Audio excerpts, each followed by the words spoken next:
जैलाबाद से आई हूँ।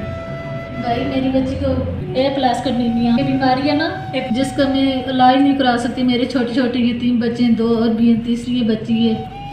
इसका डॉक्टर ने इस्लामाबाद वालों ने 5 लाख रुपए मांगे। मैं गरीब लोगों को काम करके मैं इसको रोज़ी देती हूँ, मैं इसकी ना कर सकती इलाज के बारे में। अगर आप भाई मेरे जो भी हैं तो मेरी बच्ची की मदद करें। भाई मैं आज़ाद कश्मीर के जो वज़ीर आज़म हैं उनसे मैं अपील करती हूँ कि अल्लाह और नबी का सदका मेरी बच्ची की हेल्प करें और मेरी बच्ची का इलाज हो जाए।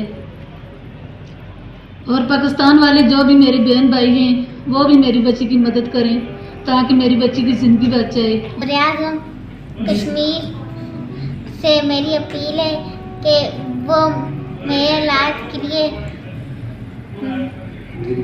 मेरी मदद करें। मैं प्लास्टिक नीमिया की मरीज़ हूँ और इसका बहुत खर्चा है और इधर आज़ाद कश्मीर में इसका इलाज भी नहीं है, पाकिस्तान में इसका इलाज है।